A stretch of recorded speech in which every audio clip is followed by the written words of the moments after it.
Star Wars Celebration is officially over. But with 8 different Star Wars movies getting updates, 2 new animated series, and Dave Filoni dropping insane details about Ahsoka Season 2, and while of course Andor Season 2 is in 2 days, here is everything that happened in the greatest weekend of the year for Star Wars fans.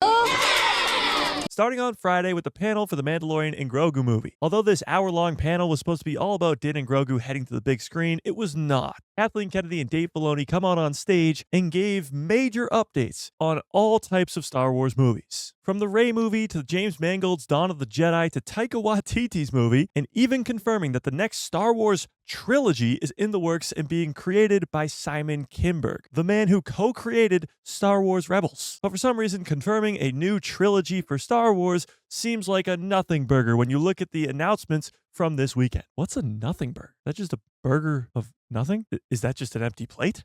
But to top all of these other movie announcements off, Sean Levy was brought onto stage to announce the next Star Wars movie that will release after the Mandalorian and Grogu movie. This movie will star Ryan Gosling and it will be called Star Wars Starfighter. This movie will begin filming this fall and be released into theaters on May 28th, 2027, 1 year after the Mandalorian and Grogu.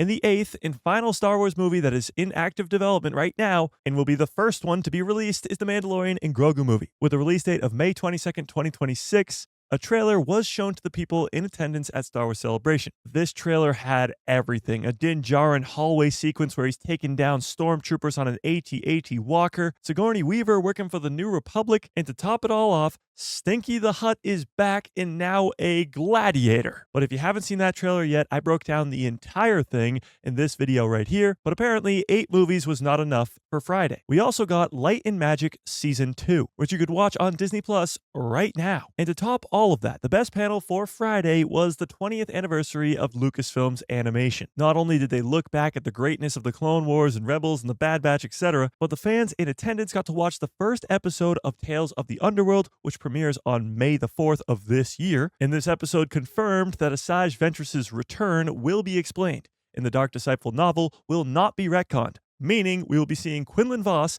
and probably Obi-Wan Kenobi in this Tales of the Underworld series. But the biggest announcement of the first day, and maybe even the biggest announcement of the entire weekend, was the next multi-season animated series for Star Wars, Maul Shadow Lord. This animated series will follow Darth Maul in between the time of the Clone Wars and Star Wars Rebels. He will become the leader of the Underworld, and in the teaser trailer that was shown to the people at Star Wars Celebration, there was shown a Twi'lek apprentice, possibly a canon version of Darth Talon. It also showed Maul fighting Inquisitors and even frames of bounty hunters, possibly seeing Boba Fett, Cad Bane, etc.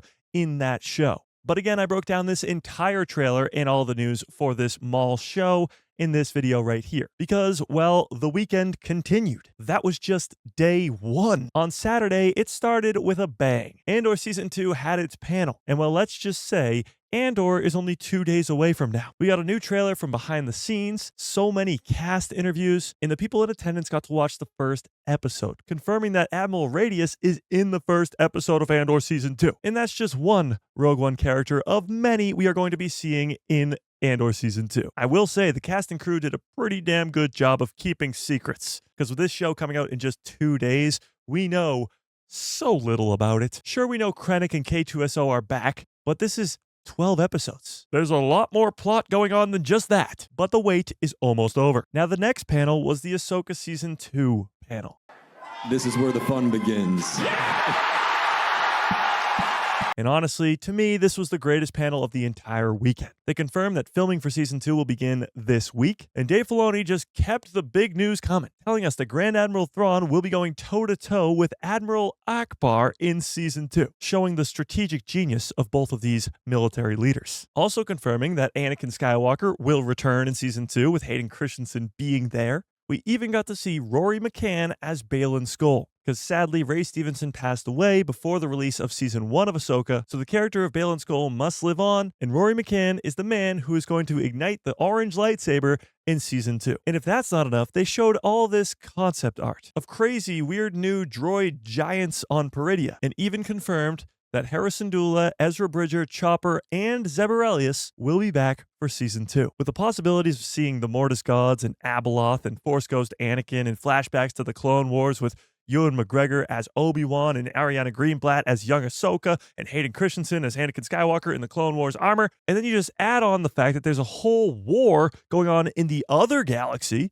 between Grand Admiral Thrawn in the New Republic. This second season of Ahsoka might be the greatest thing ever, and it's set to come out in 2026. So if you're keeping track, so far, I've said 2026 quite a bit. The Mandalorian and Grogu movie, May 2026. Maul, Shadow Lord, 2026. And now, Ahsoka Season 2, 2026. Another big announcement from Saturday was the Lego What If series from Star Wars titled Rebuild the Galaxy will be getting a second season. Ahmed Best was the one who actually announced this, confirming that Darth Jar Jar is likely to come back. And this second season of Rebuild the Galaxy will release on September 19th of this year. And to end off the second day of Star Wars Celebration, a new Star Wars video game was officially announced. Star Wars Zero Company. This turn-based tactic game dropped a trailer at Star Wars Celebration and is confirmed to release in, yeah, that's right, 2026. Another piece of Star Wars gaming news was that Star Wars Outlaws DLC. On May 15th of this year, Hondo Ohnaka will be joining Kay Vess in Star Wars Outlaws. A brand new mission will arrive with the pirate in the open-world Star Wars game that was released last year. No news on the third Jedi game that follows Cal Kestis, and as many fans have been waiting for a long time, no news on Battlefront 3. And that takes us to Sunday, the last day. And with one of the longest and biggest panels, Star Wars Visions Volume 3 stole the show, with a trailer, a release date, and so much more. Coming to us this year on October 29th, and since Visions is so beloved by so many Star Wars fans, they're even having a spin-off series, as it was announced that Star Wars Visions presents The Ninth Jedi. A full series following this specific episode from Season 1 of Visions will be released in 2026. Also on Sunday, one of the biggest events of the entire weekend was the Fortnite announcement, as the next season of Fortnite will be Star Wars themed. And beginning on May 2nd, every week we'll have a new Star Wars event. And this news came with a trailer, of course, seeing Palpatine, the Death Star, and Darth Jar Jar come to Fortnite. Also on Sunday, a really cool addition to the Mandalorian and Grogu movie was announced. The Smuggler's Run ride at Galaxy's Edge at Disney Parks will be getting a Mando and Grogu mission on the same release date as the Mandalorian and Grogu movie. This mission will be tied directly to the movie itself, and has Din and Grogu working alongside Hondo Ohnaka. And of course, the Millennium Falcon, because that's the ship that's in the Smuggler Run ride. So that kind of means that Hondo Ohnaka and the Millennium Falcon are highly likely to be in the Mandalorian and Grogu movie. So do with that information what you will. And Star Wars Celebration ended, as it always does, by announcing the next Star Wars Celebration. And the next one is not until 2027, 2 years from now, from April 1st to April 4th. That will be celebrating the 50th anniversary of Star Wars, and it will be held in Los Angeles, California. And let's just say it's 2 years away, but I'm gonna try and be there. So all in all, quite the Star Wars celebration. Probably the greatest weekend for Star Wars fans of the entire year. Tell me in the comment section below, which project are you the most excited for? For me, it's probably Ahsoka Season 2, but Andor is in 2 days, and that's right there with it. So tell me in the comment section below. And if you want to see the plot that Dave Filoni revealed for the Ahsoka series, I did an entire video about it right here.